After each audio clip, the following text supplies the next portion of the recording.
un bruit d'oiseau, même pas un bruit de pendule. Et je peins ça, et je me dis, mince, j'ai plus de peinture, on est le 15 août, tous les magasins sont fermés, comment je vais faire mon fond? Et ben, j'avais mon bol de thé devant moi, j'ai pris mon gros pinceau, je l'ai trempé dedans et j'ai tout peint autour. Là, ça c'est peint avec du thé. Et ça a fait cette couleur incroyable, sépia, transparente, avec rien. Avec rien. Tout avec rien. J'adore les bouts de ficelle. Bah, à l'origine. Et la petite page des tissus qu'il y a au début, c'est pareil. Il y a des étiquettes. Cette étiquette, c'est une étiquette de la Samaritaine que j'avais gardée. Non, mais vous vous rendez compte, la Samaritaine qui n'existe plus. À 195 francs. Non, mais ça n'existe plus. Tous ces bouts de tissu, je m'en suis servi. Tous. Il y a les vraies étiquettes. Ça, c'est pareil.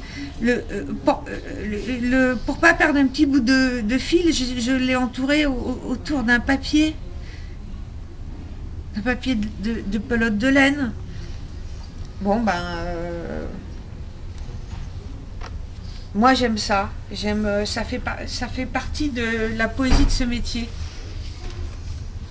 Les trouvailles. Les trouvailles avec rien. C'est vrai, moi je viens d'une famille hyper modeste. On faisait que de la récupération. Et tous mes costumes, je fais de la récup.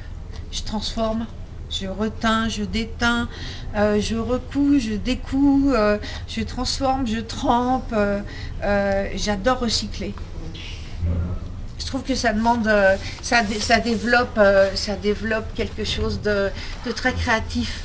Le recyclage plutôt que de jeter, de racheter. Non, et avec ça, je peux faire quoi? Et avec ça, je peux faire quoi? Et le costume de théâtre, ça s'y prête. Ça s'y prête. Moi, je vais racheter dans tous les théâtres. Dès qu'il y a un spectacle fini, j'essaie de récupérer en rachetant entre les théâtres quand ils sont d'accord. Ça se fait, ça existe. Et puis après, ben, je les teins, je les déteins, je les recouds, je les remets à la taille, je les rafistole le plus possible. Je suis vraiment fille d'artisan, quoi.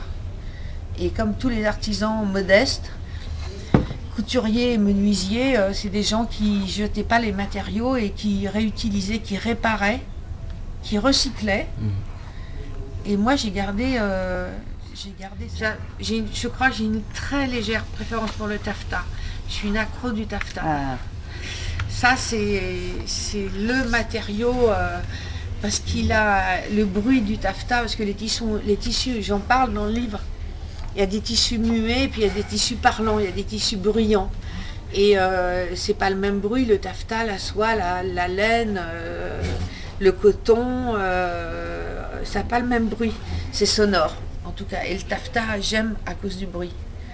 Et puis le gonflant. Il y a des costumes, on peut mettre 8 heures, 9 heures, mais ça dépend entre le moment où on trouve le tissu, le moment où on l'achète, le moment où on conçoit on le trempe, ou on le décatille, ou on le travaille, entre le moment où on fait les toiles, entre le moment où on fait soit on fait un essayage, 2 essayages, 3 essayages. Maintenant, avec la crise, on est réduit à 2 essayages. Oui. Avant, il fallait 3 essayages. Il faut toujours 3. Maintenant, c'est 2. C'est trop cher. Et les finitions, que ce soit une robe Second Empire qui demande des heures et des heures de travail parce qu'il y a 6,50 m d'ourlet à cause des crinolines. Et c'est pas en appuyant sur la touche clic que ça va aller plus vite. Hein, on restera comme il y a 2 siècles, la même trousse à couture. Moi, j'ai la même boîte à outils, moi. Et j'aurai la même dans 2 siècles. Mais dans 2 siècles, je ferai plus de costumes, j'espère. Que je ferai autre chose.